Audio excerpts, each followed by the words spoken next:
Every team, every topic, everywhere. This is Believe.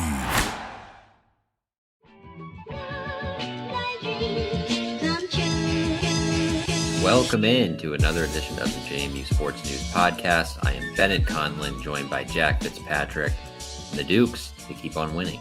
People are going to go to war for these Dukes, folks. War is imminent, according to the Virginia state legislature, and the Dukes revenge tour is over. I mean, questionable wording given sort of current events, but hey, Virginia is willing to go to war for JMU bowl eligibility, even though they may actually end up in a bowl, regardless of how it all plays out. Yeah, you gotta love it. And while you're watching all of this unfold, you can drink Three-Notched beer on Tuesdays. No, on Mondays. It's Minuteman Monday. I'm taking your steam. I'm already messing it up. Just fire away. Minuteman Monday. Tuesday they do something. First Tap Friday they got $3 new beer.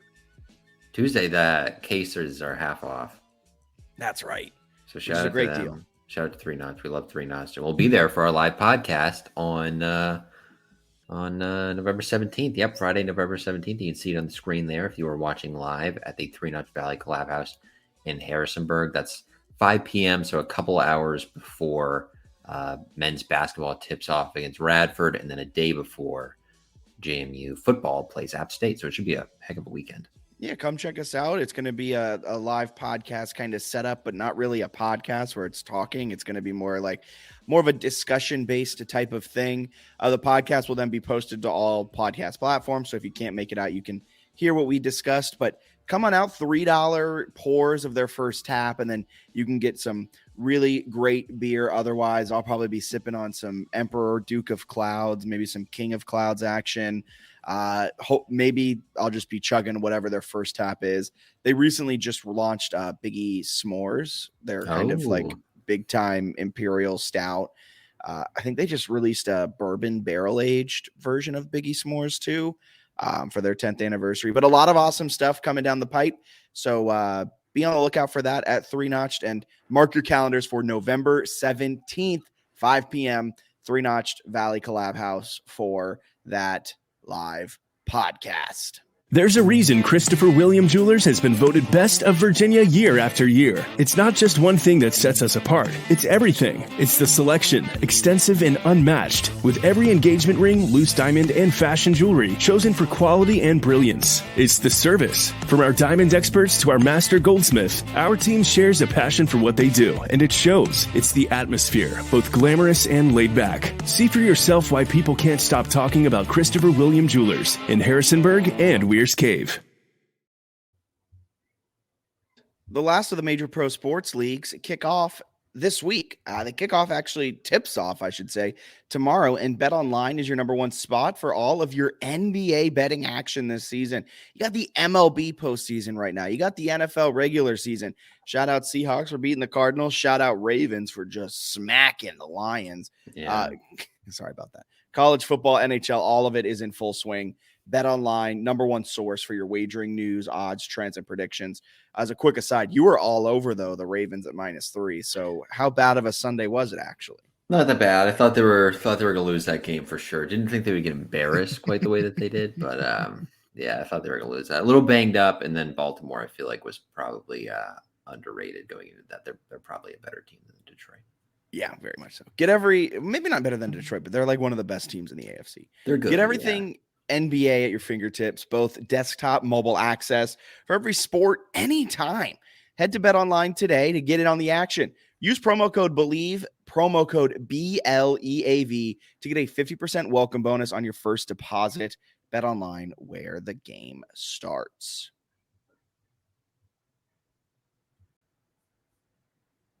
Action-packed podcast coming up, folks.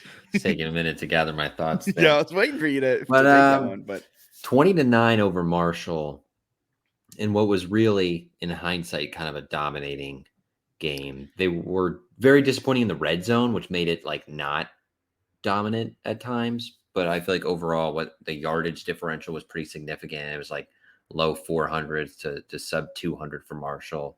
They got in the Statso War graphic, right? And they were very high up there. I think we're in the top 5 of teams. So that stats of war graphic I tweeted out whenever I see it. It takes the net success rate. So what your success rate was, the winning team minus from the losing team, and that difference, the net success rate, is how badly you dominated the team. So essentially it takes out any quote unquote luck plays, like big explosive chunk plays, things that happened on special teams that may have been advantageous to you. And essentially it shows if you were to play this game 100 times, like, there's one team that probably is going to win it more times than not, and the other team won't because of luck. And JMU, so like if you have a negative net success rate, you probably won't win that game more often than not. But if you, depending on how much your net success rate is, you'll win that game more often. And JMU blew the doors off of Marshall in that category. And I mean, kind of across the stats too, when you look at the box score, Jordan McLeod vastly outperformed Cam Fancher. Tyson Lawton and Kalon Black outperformed Ethan Payne. Was worth noting, Rasheen Ali missed the game. He was an injury scratch like right before kickoff. So something about this Marshall JMU game that has stars that are mysteriously ruled out right before the game. Reggie Brown and Elijah Surratt and Phoenix Sproles, all of them outperformed any Marshall receiver. And defensively, it was a program history setting day with Jalen Green's 5 sacks. So it was 3-2 at halftime, but I mean, it never felt like Marshall was going to have a chance to move the ball like at all. Yeah, they didn't score offensively, right? So they had the kickoff return for a touchdown and then the safety. There were a lot of drives starting with inside the 5-yard line for both teams. A lot of drives starting at the 1-yard line for both teams. Only one team was able to convert on that for a safety. Yeah, so Marshall, I thought hung in there pretty well. I was actually kind of impressed given the injuries they've had, sort of how competitive the Thundering Herd were and the level they played at for the most part. I thought they were like decently impressive. Yeah. I thought it was a good win. I thought it was a really good win, like up there with Georgia Southern in terms of feeling like a very complete, solid performance. I almost kind of feel more confident after the Marshall game than the Georgia Southern game, because Georgia Southern, we knew they had some question marks on defense. You knew they could kind of get got. And it kind of looking at the game from last year, JMU had 4 turnovers, a block punt that was returned for a touchdown against Georgia Southern. And you're like, okay, well, if you only have 3 turnovers, you win that game. If you don't let them have a block punt touchdown, you win that game. So to me, that game was more one-sided towards JMU. This game, though, looking at it, I really thought Marshall and JMU were kind of neck and neck in terms of ability. And the fact that Marshall's offense couldn't get anything going at all was eye-opening to me, because this is a secondary that has come a long way from what they were like just a few short weeks ago. And now all of a sudden, and I know Cam Fancher and the passing attack isn't that lethal from the Thundering Herd. And I know Rasheen Ali was out, but with all things considered, this is a JMU secondary that would have let Cam Fancher throw for 300 yards a month ago. And they held him to sub 200, made him look terrible, and they were just all over him. And the fact that they didn't let an offensive touchdown up is wildly impressive. Yeah, the secondary is getting a lot better, and then the pass rush just like hasn't let up all season. I mean, they've been dominant. Jalen Green, you mentioned the 5 sacks is just absurd. The defensive line stats are actually pretty humorous when you look at like the entire team. So you've got 3 guys who have double-digit tackles for loss this year. None of them are James Carpenter, right? Like that's absurd. So he's sort of in a role, I guess, where he's not quite the stat guy, right? He sort of just eats up blocks in the middle. But Jalen Green has 18 tackles for loss in 7 games. Kamara has 13 and Chroma has 11. Then Carpenter's right there with 6.5. But I mean, just unbelievable to have, play 7 games. You got 3 guys with double-digit tackles for loss. I mean, like Kamara, 13 tackles for loss and 4.5 sacks. And everyone's like, okay, but have you seen what Jalen Green's doing? Like, that's what's so impressive is they have 4 guys who are dominating. And then you sort of throw in Bush and Tucker as guys you can rotate in. It's just a hell of a 6. JMU is also holding opponents to 1.2 rush yards per game, and that starts and ends with the front 7, specifically the front 4. They're allowing 253 rush yards on the season. That's crazy. There are some Sunbelt teams that allow 253 rush yards a game. JMU in 7 games, 4 conference games, has held opponents to 253 rush yards total. And that kind of factors in some of the sacks. So on the ground, taking out yards lost, they've allowed 583 rush yards this season. And then they've had negative 330 rush yards this year. Insane numbers, insane productivity from the front 4. It's nuts. That 1.2, whatever yards per pop is the best in college football, right? I think the total per. Oh, right. Sorry. It doesn't appear on the NCAA website. It doesn't exist. That 1.2 will never be. Isn't that kind of sad? I kind of get the transitioning rule. I do think it is stupid when you're going from FCS to FBS that your stats just don't count. I also think it's stupid when you go D2 to D1, but like this is a historic performance, and it just won't be remembered in history. Well, it's like especially in year 2, right? Because JMU's year 1 was abnormal, but like Jacksonville State and Sam Houston had like nonsense schedules last year. Yeah. Where like JMU's playing the Sun Belt East, the 2 best teams in the West, like a Power 5 team, Mountain West team, and they're non-conference, and they get UConn and Bucknell. But like it's a pretty good schedule, especially for a group of 5 team. To not include it is stupid. Where it's like, well, they're transitioning. It's like yes, but they're acting as a full FBS member. They just don't have postseason. It's silly to not put it on the website when Jalen Green's leading the country in sacks. That and you're holding opponents to 1.2 rush yards per game. That is insane. I think that's per carry.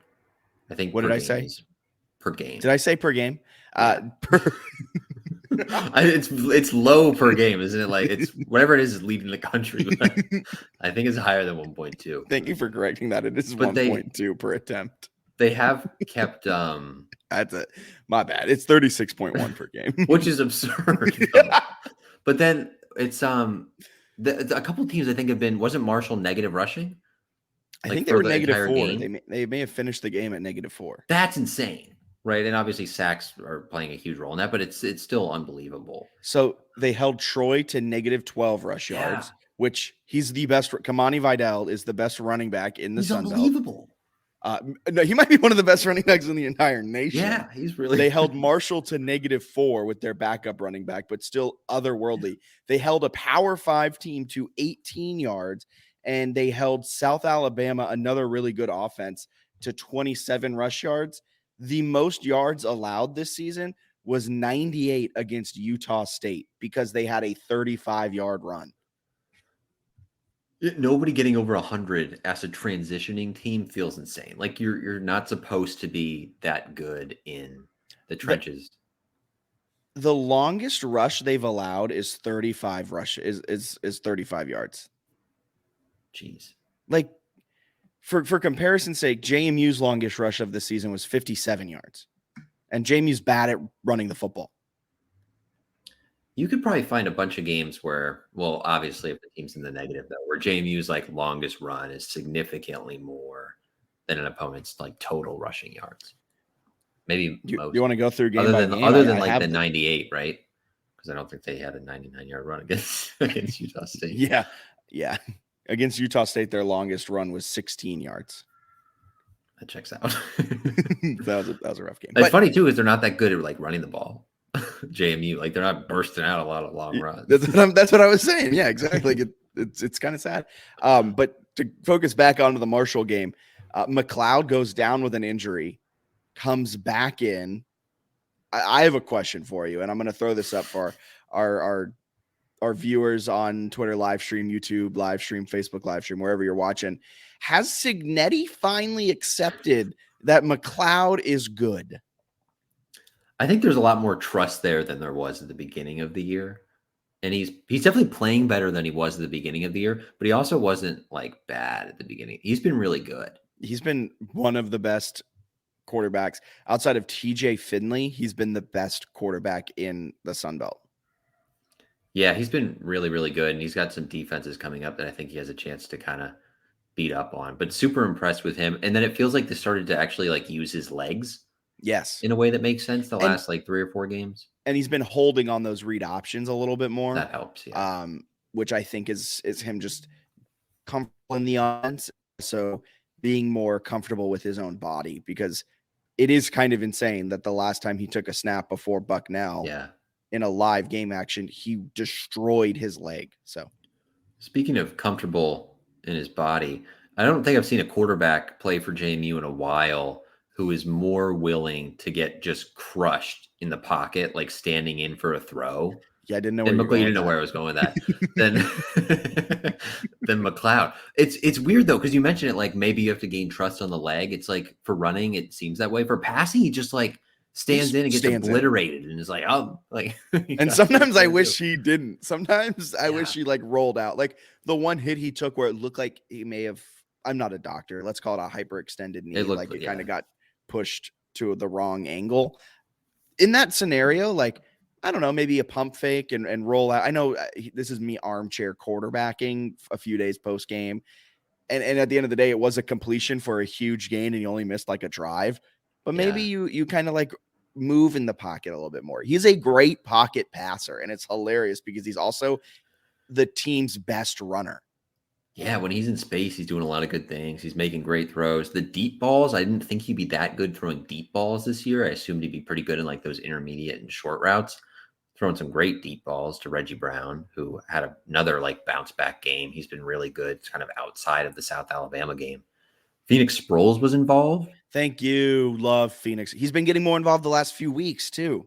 It feels like they've kind of figured out McLeod and the offense and what they want to do, which I guess kind of makes sense since he was QB2 in the camp, which still does not make sense, but whatever. A lot of things from that fall camp don't make sense, like that and no tackling, because finally it looks like they can tackle.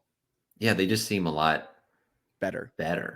Yeah, especially after the bye. I feel like they've come out of the bye playing really good football. It's exciting because I was worried after those first few that was just sort of who they were, where they would get some great spurts and then struggle. They seem to be playing significantly more consistent, like 60-minute football.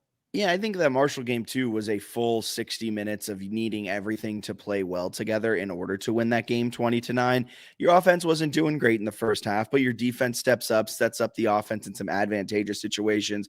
You're able to get those 3 points to go into the break 3-2. And then in the second half, your offense scores 17 points and they look pretty good doing it.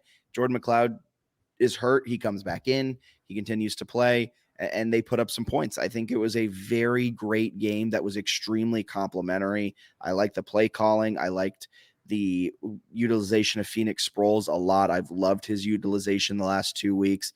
Seeing him involved more is, I think, really important to the offense because I think it opens up a lot. Like just having a slot receiver that can play well. Yeah, especially he does a really nice job when he catches the ball. There's not a ton of like dancing around, or like you watch some teams and a guy will catch the ball like for 8 yards on 1st and 10, and then he tries to avoid a guy and ends up only gaining like 4 yards because he just runs backwards. When he gets it, he just like goes forward, makes progress. It's just very like simple and efficient movement, which is kind of nice from your slot receiver. Yeah, and I think you have a Heisman candidate that you want to bring up, right? Yes. Ryan Hansen put on a clinic at the punter position. One of the best performances I've seen. It sort of explains, to be honest with you, some of the like very conservative punting decisions where it's like, oh, like you think he can down him at the 1 like multiple times. And he did in this one. He was unbelievable. McLeod wanted to get in the action too, threw an interception that got down on the 1. Little Ryan Hansen shout out for him, I think, with that mistake. So there was a lot of positives though in the game, but I thought Hansen stood out maybe the most of like any JMU player. Ryan Hansen this season, 1 touchback. And you know what that touchback was? A mistake by the gunner. Yeah, or they butchered it. He lands it at the 1. They like catch it and just jump into the end zone like with the ball in their hands. That's like, unbelievable. This guy is absurd. And when you have a defensive front 7, a defensive front 4 as good as JMU's, I know they didn't get a safety against Marshall, but like you like your odds that a team can't drive 99 yards against you and you're putting them in a serious spot of potentially getting a safety. Just an unbelievable performance. 7 punts all inside, I think the 11. Yeah. And then there were multiple at the 1. I think 6 of them were like inside the 10.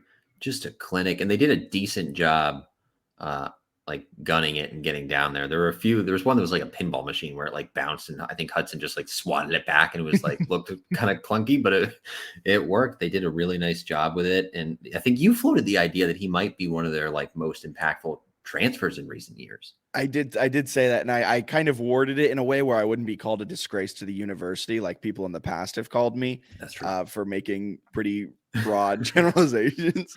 But I think Ryan Hansen is the most impactful transfer of the Kurt Signetti era, at least, for the main reason that he is such a conservative play caller and a conservative coach 9 times out of 10. He's gone for it a few times on 4th down, and I absolutely love it. But for the most part, he's a conservative coach. So if you have a kicker that is kicking these as touchbacks, you're losing 20 yards of field position each and every time. So for every single time that Ryan Hansen is getting it downed inside the 5, if you have an average punter, let's say half of those go into the end zone, then all of a sudden you're looking at like 200 yards lost that like don't show up on the box score. And that's so important in a game where you're playing against these Marshalls of the Sun Belt East. You're playing against the App States, the Southerns, the States, whoever it may be in your entire schedule. Ryan Hansen's ability to pin teams deep is kind of, I know it's not unsung because here we are singing his praises. You saw it all over Twitter, but I'm not sure if fans 100% understand, and even myself understand the importance he has to this team as a whole. Special teams has been kind of the Achilles heel for JMU the last 5 years. It wasn't the Achilles heel against, kind of was with the kickoff return touchdown. But like punt team is looking amazing. Yeah, he's been really good. There's a question later that we'll get to, but it's actually kind of interesting that Hansen is putting himself sort of in that special teams player of the year conversation. Again, kind of asses Camden Wise. Like if he doesn't miss a field goal, it's kind of incredible to go from like the offseason where we're like, look, they got to figure something out on special teams. And the kickoff return touchdown was not great. But outside of that, they have 2 blocked punts this season. Hansen's one of the best punters in the conference. Wise is one of the best kickers in the conference. They've had some decent punt returns at times. They've done a lot of things very, very well. Yeah, on special teams, which I'm impressed with. For sure. Was there anything else we had to shout out from that Marshall game? I just thought it was a great performance, one of their best of the season. And then I thought the broadcast was interesting. Where you mean bad? Well, no, I just thought the end they just went in on the NCAA for like. Oh wait, the broadcast. I was thinking the refereeing. Sorry. No, the officiating is always, college football. But I have a conspiracy theory that I want to hit you with after you talk about Matt Barry. I was going to say they just went in maybe more than I expected. I knew they would mention the like postseason ineligibility. I didn't think they would just like bludgeon the NCAA for like 5 minutes late in the game. And that's what they did. So interesting for sure, and helped spark some conversations, I think. Yeah. Here's my conspiracy theory. Okay. Do you think the Sun Belt has sent something out to all the referees that says try to make it where JMU loses? I don't think that they're jeopardizing competitive integrity. So I would say no. But I like the conspiracy theory. And you're not the first one to float it. I feel like we get it in our mentions where they're like, oh, of course the Sun Belt wants them to lose. I do think the Sun Belt wants them to lose. Like I do too. At the top of the it'd be best if Georgia State like wins on the 4th. Yeah. Yeah, for sure. For like the Sun Belt League office, right? You don't have to worry about the JMU storyline anymore. Your team, your East champion picks up a win over like there's a lot of positives to that. Although after all of this stuff that we've gotten with the college football playoff that they sent us in the statement yesterday, the Sun Belt's getting a lot of unnecessary heat.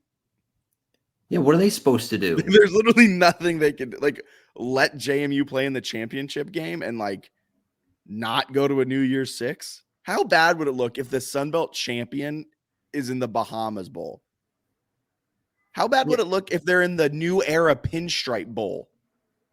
How bad would it look if they're in the Meineke Car Care Bowl? Sorry, I'm done. Well, it's like whoever the champion is going to play in some crappy early December bowl, but you want that team to get a little extra shine. Yeah, because JMU can't go to the New Year's 6 based on what we heard from the college football Playoff Committee spokesperson because they can't be ranked by the College Football Playoff Committee. So when they reveal those rankings and you're a JMU fan, don't get offended.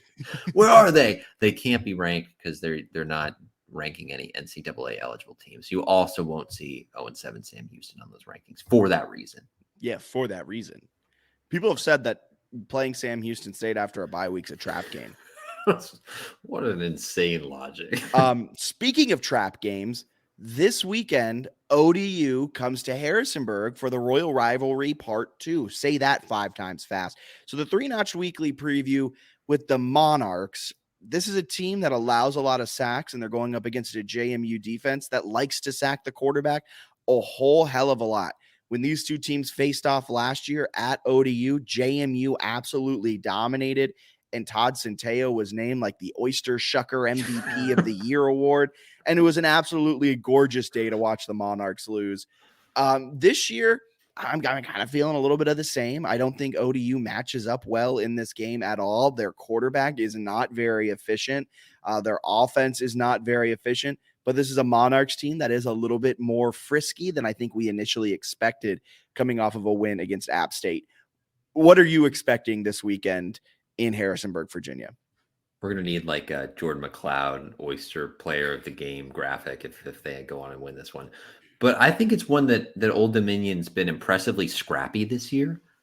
4-3 for the Monarchs, despite not really looking all that talented or that good sort of outside of Jason Henderson at linebacker. Their offense is weird. Like their scheme is really cool. And I think it could be an elite scoring offense in future years, but the personnel like doesn't quite fit it right. And it looks a little bit clunky at times.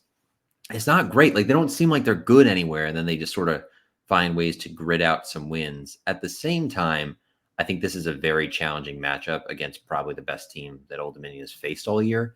I think JMU matches up really well in terms of the defensive line against ODU's offensive line, which you mentioned gives up more sacks than any team in college football. And then against the pass, ODU has really struggled stopping teams from completing a high percentage of passes for a whole bunch of yards. That's kind of what JMU does best offensively. It feels just like a horrendous matchup for Old Dominion, which makes me think JMU has a good chance of not only winning, but maybe covering that 17.5 point spread. Is ODU good at stopping the run? They have some nice run stopping stats. They have some really nice run stopping stats. I mean, according to EPA, they are the 7th best team on a per play basis. They're the 2nd best team on a per game basis when stopping the run. But against the pass, they're not that great. It's also interesting because they face 40 rush plays a game. So teams are like running it against them a lot and not passing it that much. But their pass defense is absolutely abysmal, allowing 0.25 EPA per play. For comparison's sake, a JMU secondary that we have been really down on for a majority of this season is averaging a negative 0.10 EPA per play, which is really good. I do kind of love that JMU's passing defense is 20th nationally in success rate.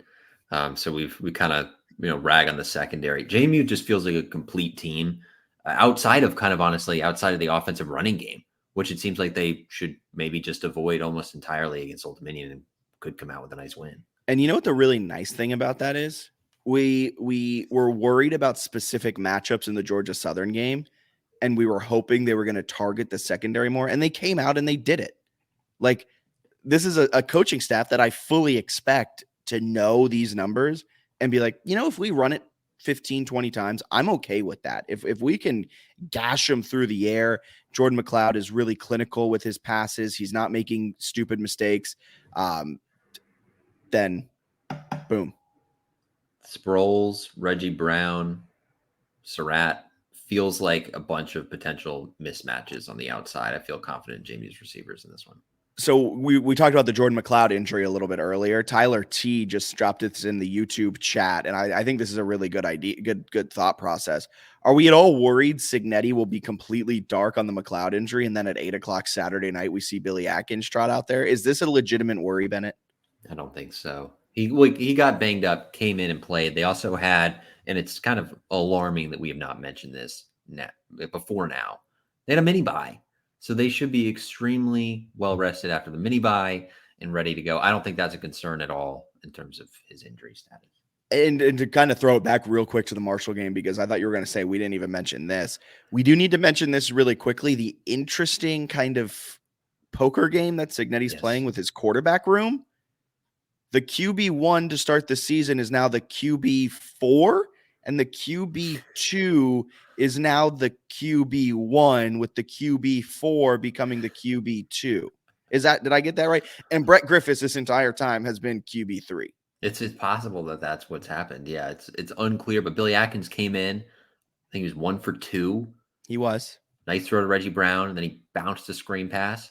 But they seem to have a little more confidence in him. So to be honest with you, if there was a crazy situation like that, don't say it. I think they still win the game. I think Billy Atkins goes out and throws for 350, 400 yards.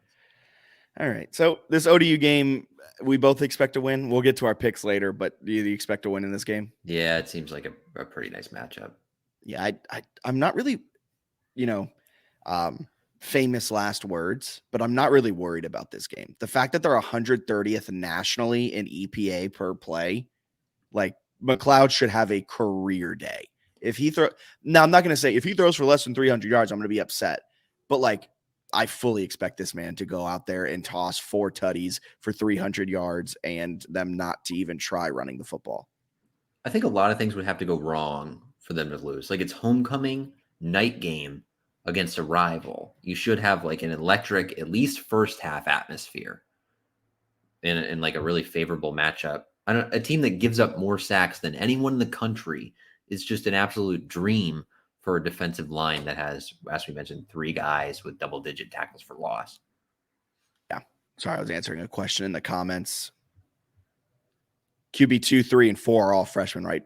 Billy Atkins is a sophomore, correct? He's been around for a few years. Signetti likes to mention that too, where he's like, he should know what's going on. He's been around for So kind of looking at everything, we talked about it a little bit, but what's been the key to the Duke's offensive success in your opinion? Is it the trust, or is it? Yeah, it's the trust, right? And kind of leaning away from the running game, maybe. I think has been really good. What do you think? Oh, thank you so much for that amazing segue. I agree. I think it's the trust, and I think it's utilizing kind of quicker developing passes that act almost as a running attack. Yeah. Using that more has really helped this team. And I think the easy completions build up the confidence of Jordan McLeod and help him get going as well. But great segue. Where's the panic meter for the rushing attack? I got to hit you with some numbers here. Oh, no. I wrote them down in my handy dandy notebook. So are you ready for this? Yeah, this is going to be scary, isn't it? Against Marshall, I'm going to use a statistic that you love, that you tried to figure out last week. But against Marshall, Tyson Lawton and Kalon Black both had a negative EPA per play. So on a per rush basis, every time they were handed the ball, you could see in the case of Tyson Lawton, 0.29 points come off of the scoreboard. And every time Kalon Black got handed the ball, you could see essentially half of a point go off the scoreboard. The bright spot is that Jordan McLeod, he had a 0.86 EPA per rush, which is better than if you took both of Black and Lawton, combined them up together. You know what I mean? On the season, there is now not a single running back on this roster that has a positive EPA per play. Tyson Lawton was flirting around there, but he's now dropped that negative threshold. And as a team, they have a negative 0.14 EPA per rush with a 35.6% success rate. All of those numbers, I just threw them at you. I just want to put this, if you're a college football fan, you follow JMU, and some of these numbers are like, what does this even mean? I want to put it and kind of contextualize it with an NFL team, because I feel like we know what the good offenses are in the National Football League. We know which ones are bad. The negative 0.14 EPA per play is about on par with what the Jets and Steelers rushing attack are doing, around the 28 to 29 range. And that 35.6% success rate would rank dead last in the NFL by 3%. I know the success rate, like the Jets have the worst success rate. So essentially we have the Jets rushing attack. It's not good. It has not been good. So I'm a little bit concerned. I do kind of like that they're almost going away from it at certain spots. But like even just like baseline numbers, Kalon Black, 16 carries for 33 yards against Marshall. Ugh. That's not good. Tyson Lawton, 11 for 35. Ugh. Ugh. Like it feels like they were getting them early in the game and had some nice runs. And then after that, they couldn't do anything. Latrell Palmer has 2 carries over the last 3 weeks. Like, I don't know if we're going to see him again, but it's crazy. Well, he has a negative 0.32 EPA per rush, by far the worst on the team. I'm sure seeing that he sits them down in like player meetings. And he's like, look, you want to get your EPA per play number up, I'll give you plenty of carries. It's just it's shocking because it's one that, like, if they had this level of balance offensively, they'd be scary. But they're still scary. This all just makes me realize how elite Percy was. Is that what the problem is? You think just like pure like guys making guys miss, or turning a 5-yard run into a 15-yard run, or is it blocking? I think it's a couple of things. I think the main issue is the line play. I think losing Kidwell is a huge blow because now you've played a lot of games without Nick Kidwell, and ever since he's gone, the rushing attack really hasn't gotten going. I also think it's just guys not doing exactly what they need to do. I just don't think it's perfect execution on a down-to-down, rush-to-rush basis, and because of that, they just can't find any consistency. I just don't think they have a rhythm. I think not having a dude like Percy was really hurts, and I think we may have oversold the run blocking of this offensive line. It definitely seems that way. They're doing a nice job protecting McLeod, but yeah. And Percy was, as you mentioned, very, very good. So I think interesting last year, you look at like the yards per carry numbers. Nobody who got more than 10 carries was over 5, except for Percy, who was at 5.7. He got the most carries of anyone on the team. He just seemed to constantly be productive. He was somebody he had that nice blend of like the ability to break tackles with his power, but also speed. That I guess maybe Black and Lawton is just a little bit less, and you sort of notice it. Especially they haven't had the same level of like cupcakey games. Like Black was dominant against Bucknell, but that last year, like the Texas State and the Arkansas State games were super helpful for the running attack, and they've gone up against some teams this year that are pretty solid against the run for the most part. So I wonder maybe they can find some stuff against like I don't know, UConn. But is there anything else the rest of the year running wise, or is it just like they show off against a really overmatched opponent? So, do you want to know an interesting piece of information? Yes, always. An interesting piece of information. That is what I said. Percy last year had a 0.08 EPA per rush. Yeah. Only guy who was negative. Only guy who was positive of the running backs last year. Kalon Black had a negative 0.28 EPA per rush. Latrell Palmer had a negative 0.29 EPA per rush. So yeah. I think it just might be kind of par for the course with having a negative EPA per rush. But the fact that it seems so low, and it just seems like they're banging their heads against the wall over and over and over and over again. Do you think that at the FBS level, the fans have kind of just assumed that the running attack is still good because the offense and the team wins? Like you just don't, when you beat Georgia Southern 41-13, or you beat Marshall 20-9, you're not going to be like, oh wow, they didn't generate enough running plays. You're going to be like, what a dominant defensive performance with a solid game by McLeod. You just like block out the running game. Like, why did we assume that it was going to be good this year? And it's just not. That's actually a really great question. I think part of it is, I just sat here and talked about the Marshall game was the best game we've played all season. That was dominant on both sides of the ball. The offense looked great when it needed to. The defense looked great all game. And it doesn't really account for the fact that the rushing attack didn't do anything. This season, they ran for 261 yards against Bucknell. Yeah. Since then, they haven't cracked 170. They rushed for 167 against UVA on 34 attempts.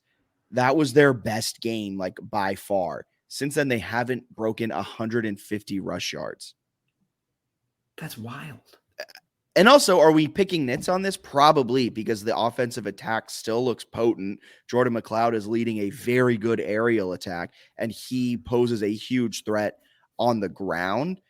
But it is something that's worth monitoring, because clearly their inability to rush was why they let all of those games nearly slip out of their hands, because they couldn't string together successful run after successful run after successful run, so many times they run on first and second down and put themselves behind the chains, which then puts McLeod in obvious passing downs on third down. And for as great as Jordan McLeod is, he struggles on obvious passing downs this season. Yeah, so they kind of have to stay ahead of the chains or hit some explosive. That tends to be where they're at their best. I think this also gets extremely interesting in the offseason, where assuming Cignetti stays, because if Cignetti leaves, the offseason's interesting for the fact that, like, does the entire roster leave? But if he's still the head coach, like, do they go hard in the portal looking for running back talent, or is it like maybe mixing in an offensive lineman who's a really good run blocker? I don't know, but I wonder if they would look to the portal to try to find that spark, because it seems like their identity that they would love to have is like this great balance with a really powerful running game, and they're sort of shifting away and being like, all right, like, we got to lean on McLeod in the passing attack. But if they could have both, I think they'd be a lot more comfortable in play calling. I think so. I think they have to lean into it. You saw what they did with Tyson Lawton. He's been electric this season for JMU out of the transfer portal. I think the unfortunate thing is he's what, a 6th-year senior that has a lot of miles on his tires, who came into the year a little banged up. Like, that's why he's not getting the lion's share of the workload. So I think you got to. I think you have to go into the transfer portal and look for something. And you'll have you would think some options, right? Got at least Lawton leaving. Wayne Knight's in the portal. Wayne Knight is in the portal. You've got some other guys that I think might be walk-ons listed on the roster. So yeah, it was a position that I thought was maybe their strongest coming into the year, which is why I've been so surprised that they aren't getting closer to 200 yards per game. Yeah. So that brings us to a segment Bennett texted me about. The bowl game breakdown. We heard from the College Football Playoff Committee spokesperson that JMU is not eligible for any ranking in the College Football Playoff, even if somehow they win, they're the best team out of the group of 5, and they win the Sun Belt Championship. They still would not be eligible, regardless of how everything shakes out, to be in a New Year's Six bowl. So Bennett wanted to kind of do a bowl game breakdown here, because now that we really know where JMU can and can't be come the end of the season, I think there's a lot of information still out there that is yet to be known. Yeah, it's kind of a fascinating situation for the Dukes. And I feel like a lot of fans get confused by the situation. So I think the number one thing is JMU can technically play in a bowl if there are not enough eligible teams. You become eligible essentially by going 6-6, right? You reach 6 wins, you're a 500 team. You can play in a bowl game. There are 41 bowl games, which is absurd. So you have 82 of the 133 teams. More than half of college football goes to a bowl game, but sometimes not enough teams qualify in the regular season. And you send some like 5 and 7 teams because their grades are good, essentially. Instead of that this year, or after the fact, the transitioning team can be given a spot ahead of one of those like smart schools that are really killing it in the classroom. So JMU's got a chance to play in a bowl, but it's not guaranteed. The big thing, as you mentioned, can't play in the New Year's Six, barring a late like NCAA waiver, which seems very, very unlikely. So they can play in a bowl, but it's not guaranteed, and it won't be a New Year's Six. Can I ask you a follow-up question? Yes. Can it be the Duke's Mayo Bowl? I don't think so, because I think the issue with some of these like well-known bowls is they have the conference tie-ins that are probably going to be filled by Power Fives. My guess is the teams that don't qualify will be some group of 5s that don't get enough wins. And then you would look at probably a bowl game like before Christmas that JMU plays in if they qualify. And I think they kind of slip into wherever is open with the bowls then probably pretty excited to take a fan base that's never played in a bowl before. Yeah, so kind of expect what the Rocket Mortgage Bowl, the Bahamas Bowl that's not being played in the Bahamas. Yeah, could be a Bahamas-y situation. I wonder, though, about who they might play, because they could actually luck into a really interesting group of 5 matchup where, like, maybe Liberty is not the New Year's Six participant because their schedule is embarrassing. And maybe like the 140th ranked out of 133 schedules. Exactly. So maybe they play like a Liberty. Maybe they get a good team from the MAC.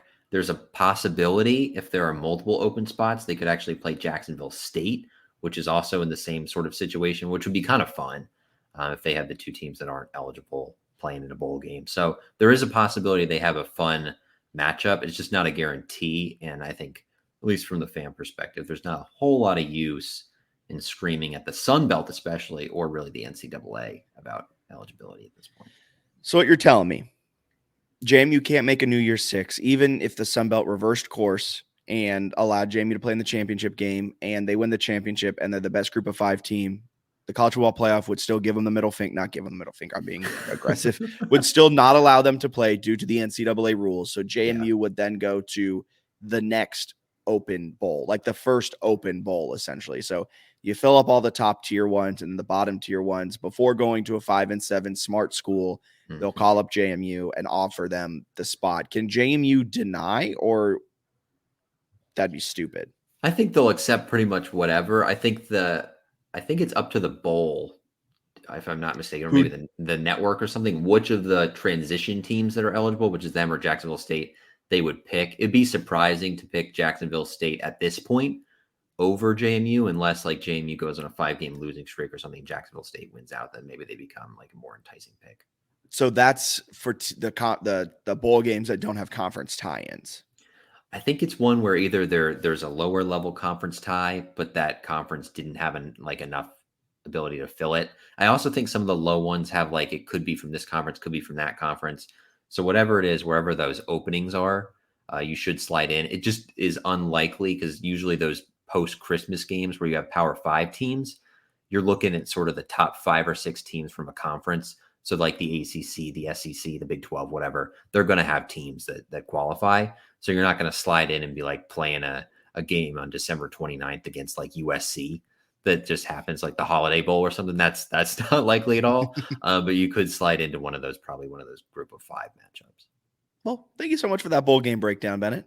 Appreciate you. This was going to be the last time we talked about bowls for the rest of the season until we knew what JMU's bowl kind of ticket was. Unfortunately, or maybe fortunately, the Virginia entire legislative body has decided that James Madison football is the one topic that they are going to come together over. It's not anything that actually impacts, the life of Virginia and all that much. No, we're going to come together about JMU football and threaten to go to war with the NCAA to let JMU play in. So there could be a lot more updates here coming down the pipe very quickly. There might be an emergency podcast in our future. But unfortunately, or fortunately, depending on which side you're on, we're going to have to keep talking about bowl games, even though we don't really want to anymore, because I would love for this all to die down and JMU just goes 12-0, goes to the Bahamas Bowl and just 50 pieces some poor MAC school. Because a couple weeks back, I feel like for us, we're flipping course here. The reason fans were so excited was it was unclear if yes, if there were open spots, it was unclear if like that open spot could just be the New Year's Six. And like if you're the best Group of 5 team and the Sun Belt changes its mind and you play for your conference title and you win the conference title game, could you then go to the New Year's Six if there are open bowl spots? You slide into one of those, and then Jacksonville State and some other teams slide into the lower bowls.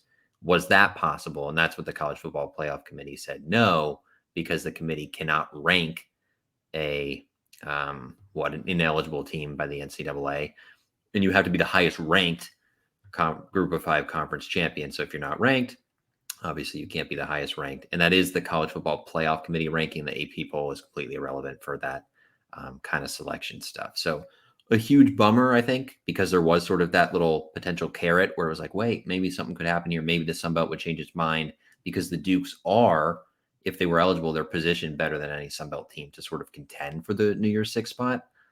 But it appears to be completely off the table at this point. Yeah.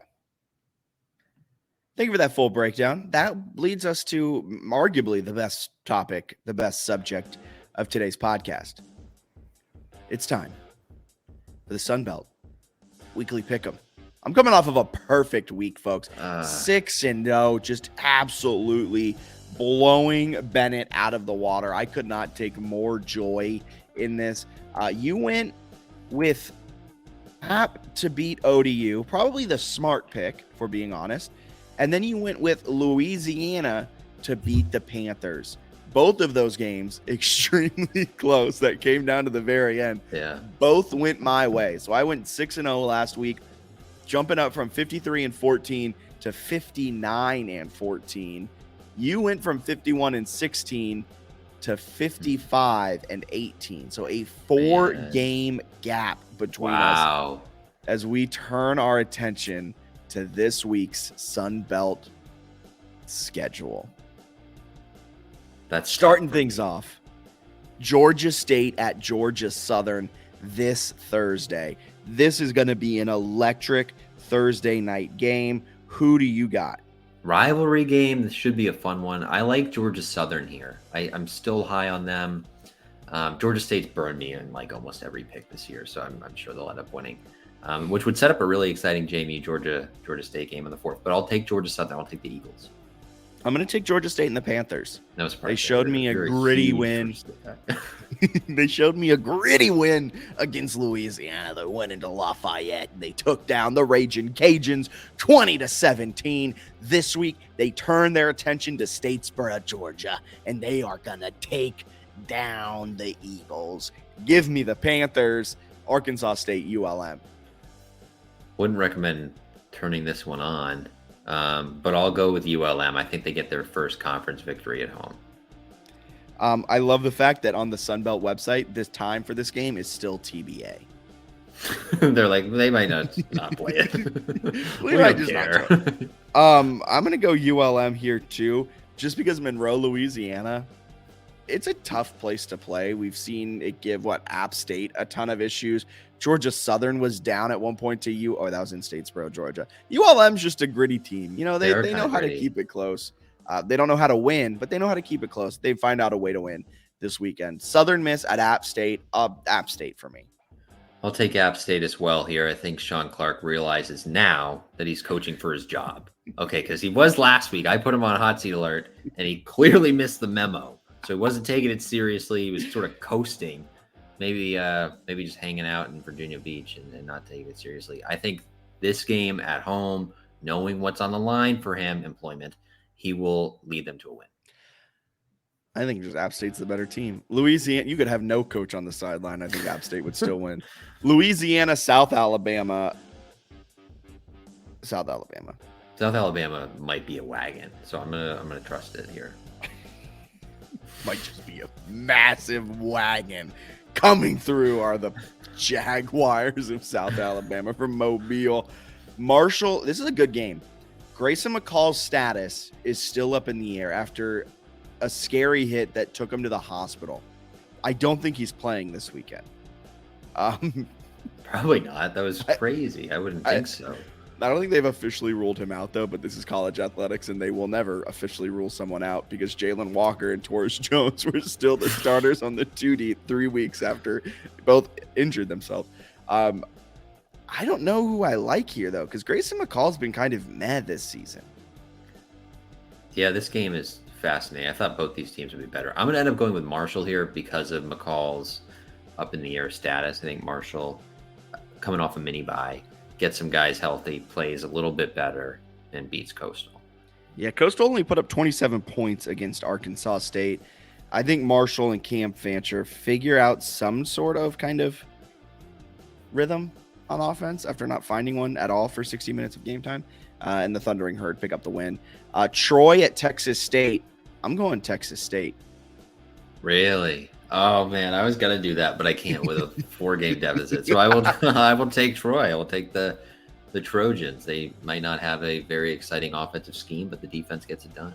Man, Troy hurt me earlier this season when they beat Georgia State. They're my darlings. Georgia State's been my darling. Texas State, I've been hot and cold with. I'm back on with them. So watch Troy just rip my heart out again and just destroy the Bobcats. The Fighting Everett Withers, as some call it, around San Marcos. Some good ones this week, though. A few really nice matchups. I mean, Troy, Texas State.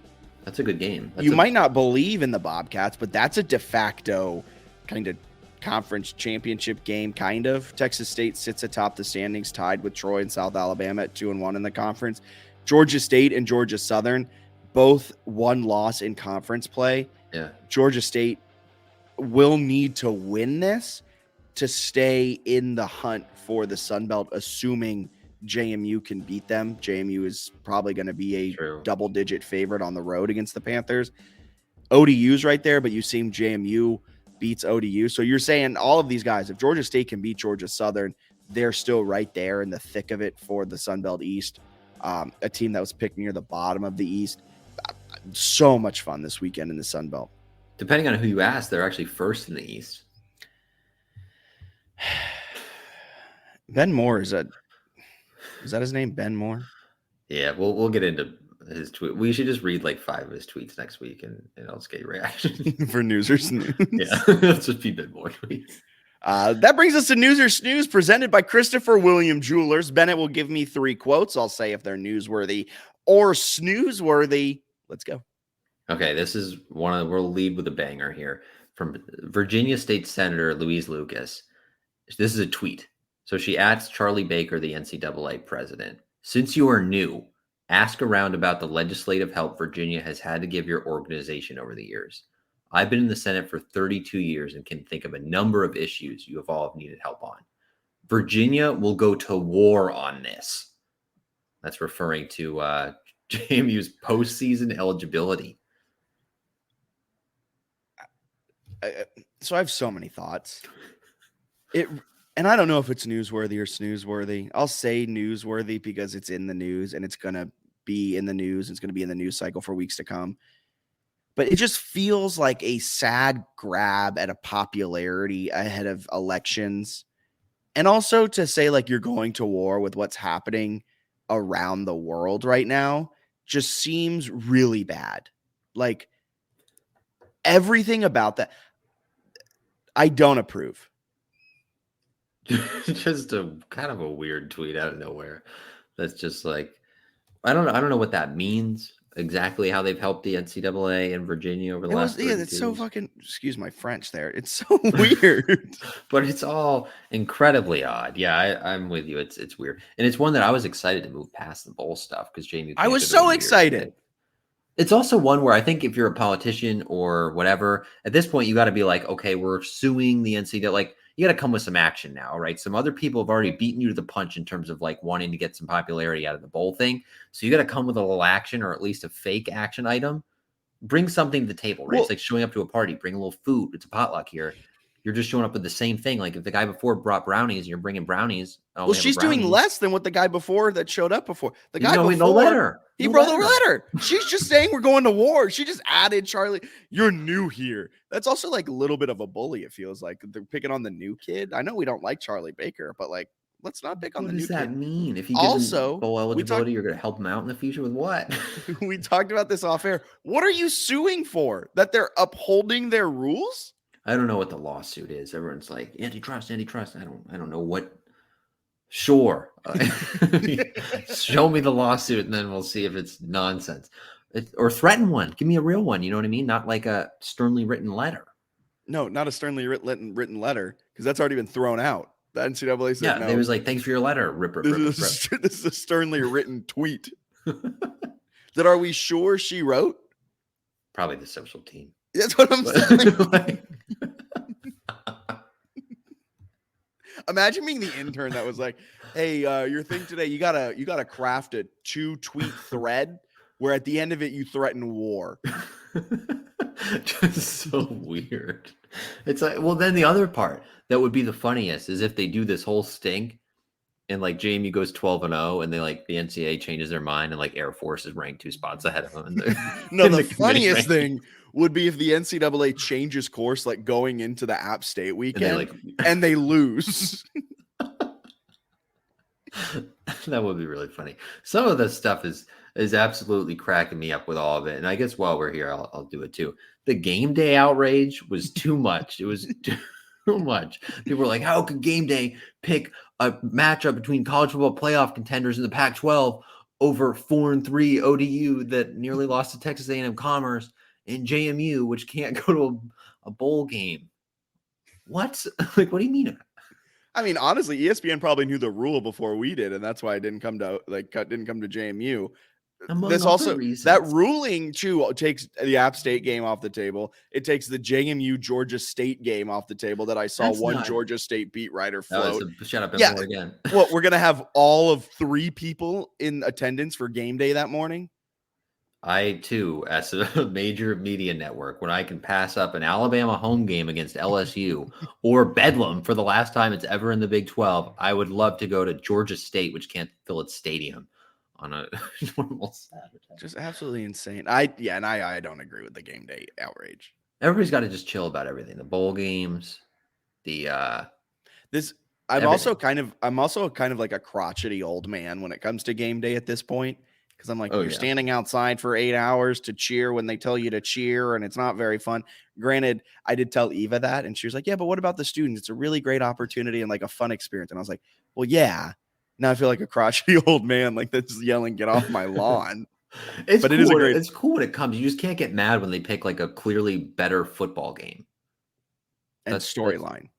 Yeah, it's like Utah, like they're competing in the last year of the Pac-12. One of those teams, the winner of that game, is in a good spot to like hang around for college football playoff contention.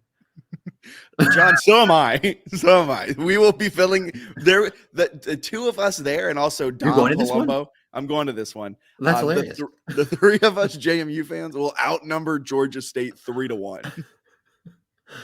Yeah, well, maybe you'll get game day. It'll just be a JMU game day. All right, back to news. All right, back to news. Kurt Signetti, we've got one Kurt Signetti quote here. This is after the Marshall game.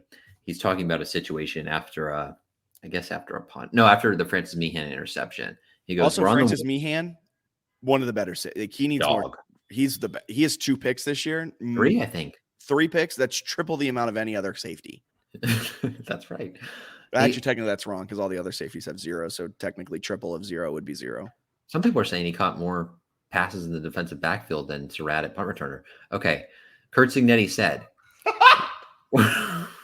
he said, we're on the 1 again. And that's when Jordan really had some good information about how we should attack them, which I concurred with and agreed. Like he did it. And that's when it became the Jordan Reggie show for a while. The hell is he talking about? One, I love that he has the trust in like McLeod bringing him some information.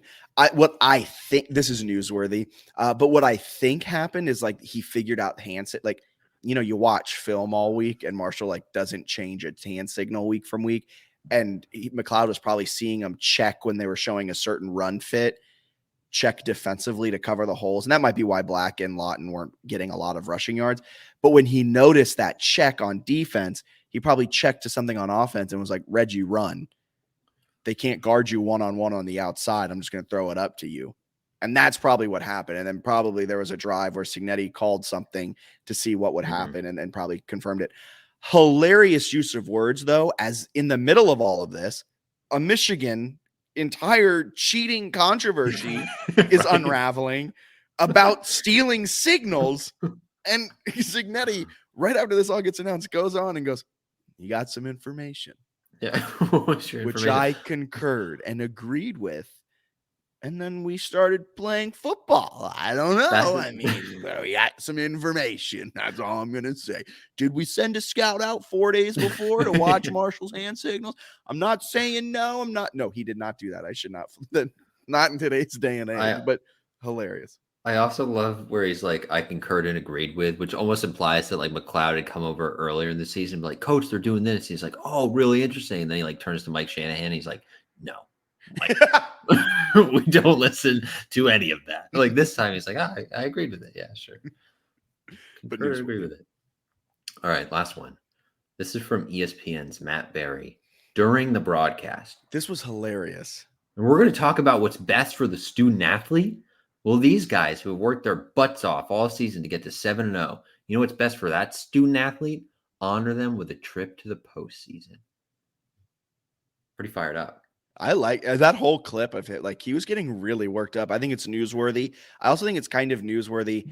And Dom jumped down my throat when I presented this. I think it's newsworthy that like an ESPN anchor and play-by-play commentator is saying this. Like this is a thing. A large media company that pays a lot of money to have rights to the NCAA. I know it's all conference by conference, but like you don't want to be in the bad graces of the NCAA. And ESPN has been very outspoken, specifically Matt Berry in this instance, but a lot of their written pieces too have been very outspoken in saying kind of this is stupid. And so I think it's newsworthy. I think it's very interesting that these large media companies that have to be nice to the NCAA are putting their feet to the fire and then saying, hey, what you're doing about this quote unquote student athlete experience is stupid because you don't actually live up to the mission statement that you say you do. This is not about the student athletes at this point. This is you just upholding a rule. How easy would it be for you just to say, you know, this is a stupid rule. Let's amend it and we'll start now with JMU. Instead, you're holding true to your guns and impacting the lives of all of the JMU football players, all of the Jacksonville State football players. Sam Houston's 0-7, but say they were 7-0. You're negatively impacting all of their like they worked 18 years to get to this point, to get a scholarship offer, to play at the Division I level, and they did it. And then their team switched to the FBS, forcing it where they could, out of their control, couldn't play in the postseason. It's the same crap that the CAA did, impacting all of those players. And now the NCAA is doing it to them. And frankly, it's bullshit. It's also confusing. Why would like moving from the FCS to the FBS be different than like Oklahoma and Texas going to the Big 12, to the SEC? Like it doesn't make a lot of sense that like none of those moves are punished even a little bit. They're actually rewarded. And it's also more it's also more advantageous, I'd argue, to go from the Big 12 to the SEC in terms of the media deals that are different. It is, yeah. Going from the CAA to the Sun Belt. Yeah, it's one where it's like it made a lot of sense for JMU. They have like more fan interest, regional rivalries. They were clearly ready to make the move. That's what doesn't make a lot of sense is why have a waiver process if like you're not. I mean, they can't be any more ready to move. It was very clear they're ready to do it, and they've shown that on the field. And to completely deny it is pretty wild. Yeah. All right. That was news or snooze. I got a little heated on that last one. That's great. That brings us to listener questions, and we got a few. Leading things off, it's Josh Ridgway. If we go undefeated, will we pull a UCF and claim the title? I hope not. I hope not either. Everyone hated UCF for that. Yeah. And they still do. Don't do that. This one's from Dominic Palumbo. When do you think ODU will change their colors to orange and black? I don't think I've ever seen a blue and white monarch before. Have y'all? The monarch butterfly here is I was referring to. I think it would be a nice change for them. They should have a butterfly game where they go orange and black. Yes, but we're using the wrong term of monarchs, folks. And if they released like thousands of monarchs into the air, I think that'd be fun. Every season opener. Kyle English asked, are y'all as nervous about ODU as I am? No. Yeah, no, they suck. They're bad at football. They're feisty. Good for you. A+ for effort. But you got to throw the records out when rivalry week arrives, unless, of course, they can't stop the pass and they give up more sacks than any other team in the country. Jalen Green might set a new program record after just setting the program record. Mangy Dog, why are you so opposed to Liberty football being ranked as the team's top VHSL team? I think they should be. I think they would. Liberty would be super competitive as a high school team in the state. Look, I went to Massaponax High School in Fredericksburg, Virginia. We had a really good football team for a few years there. I think some of our schedules were more difficult than Liberty football's. Fair. Look, we played Joey Sly. He's now a kicker in the NFL. We were playing actual NFL caliber players. I don't think Liberty's played an NFL caliber player all year. Fair enough. This is Alex at Alex092975. What are the odds that JMU truly goes undefeated this season? Who poses the biggest challenge in your mind? Also, who from JMU is in the running for Sunbelt Player of the Year? Sunbelt Player of the Year is probably Jordan McLeod or Jalen Green. Yeah, you'd have McLeod for offensive, Green for defensive, and then like Hanson and Wise for special teams. They could do a clean sweep possibly there, which is pretty exciting. And then I think 11-1 is pretty realistic, with 12-0 very, very possible. I think undefeated is absolutely right there. And then I would say that Georgia State is probably the biggest threat because they're good. Like they have a solid, they have a solid team. ODU's like meh. App State surprisingly meh. Coastal meh. And then like we'll see like how he gets healthy. That was a pretty scary concussion-y hit. We'll see what they look like at the end of the year and sort of their motivation for that one when they're probably going to be out of the Sun Belt East race. So I'm trying to look up what JMU's probability to be undefeated is according to K Ford Ratings at K Ford Ratings on Twitter. ESPN gives them a 20.8% chance to win out. JMU has, I don't think these have been updated since last week. They have not been updated since last week. Okay. Still 50% chance to win 11 games. That's pretty, 20.8 to win out on ESPN. Their projected win total or win loss, 10.7 wins. So you're looking at like 11 there. I mean, it would be kind of disappointing if they don't, to be honest with you, if they don't go. If they lose more than 11-1. one, if they lose more than one game, I'll be sad. And I don't, the only game that's left on the schedule that worries me is App State a little bit. No Georgia State fear.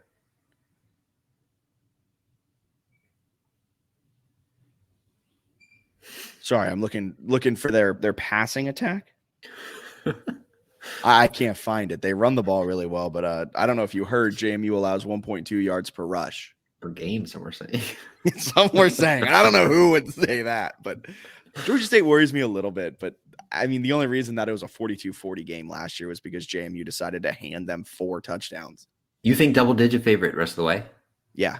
Wow. I don't know about App State. At least a touchdown, though, right? I think a touchdown in all of them. Yeah, because App is at home. That's pretty significant. I also think if Georgia State loses to Georgia Southern and that one, they start to look a little less frisky. The point that's worth noting is they lost at home to Troy by 21. Troy's got a very similar makeup to JMU with just a worse passing offense. Yeah. Right. They stop the run, play really good defense, kind of grind you out. I don't know. It seems like a great matchup for JMU. But Hall Jones, any update on the Latrell Palmer? No. No. It seems like they've just gone away from the running game and he was kind of third in line. So yeah, Wayne Knight wasn't even in line. That's why he's now entered the transfer portal. Yeah. In case you guys haven't seen that tweet, please just look up Wayne Knight's transfer portal announcement. It's a good one. Oppie, Meerkat 1457. Which team is the biggest obstacle to an undefeated season? I think it's App. I'll stick with Georgia State just because it's on the road. I mean, the revenge factor, does that play anything into it for you? Could, and then, their coach is just a sociopath, which is always sort of like a loose cannon, right? Well, I mean, he's a sociopath that hasn't been coaching for his job up to this point. Who are you saying is the sociopath? Sean Clark. I was saying Elliott with Georgia State. I was like, I don't think he's a sociopath. That's an interesting point. Could Sean Clark pull, Sean Elliott? Could he pull a Sean Elliott and start acting like a psychopath before games? Like his players are really confused and just slamming helmets to his head. He's like, ah! If he does that, I think they could win out. I love Coach Elliott. He works up the biggest sweat I've ever seen from a coach. How funny would it be? How much would you pay to force Signetti to do 5 minutes of that pregame? I'd pay a lot, a few hundred. No money because of the focus is on being 1-0 every week. And we're not going 1-0 every week if Kurt Signetti's too worried about a paycheck to go do some performative hyping up. That's some bullshit. He's just smacking his own head and stuff. God, that'd be awesome.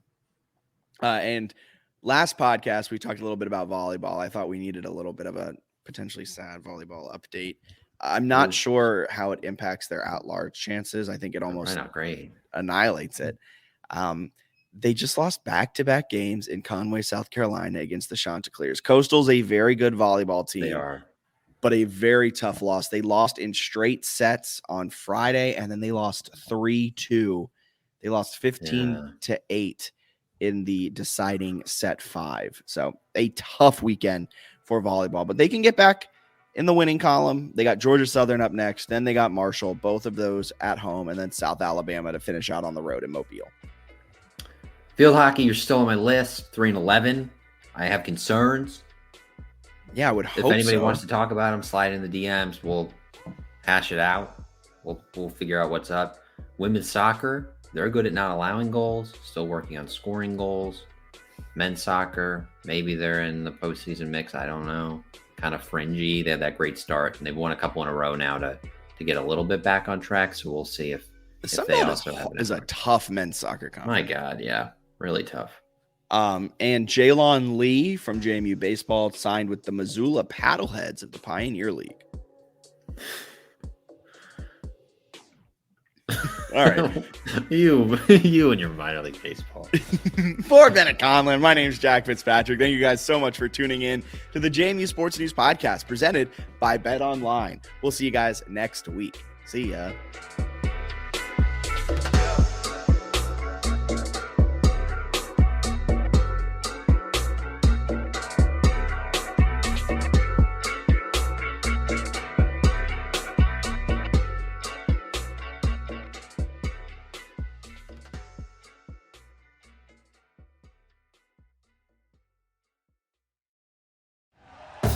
Thank you for listening to Believe. You can show support to your host by subscribing to the show and giving us a 5-star rating on your preferred platform. Check us out at Believe.com and search for BLEAV on YouTube.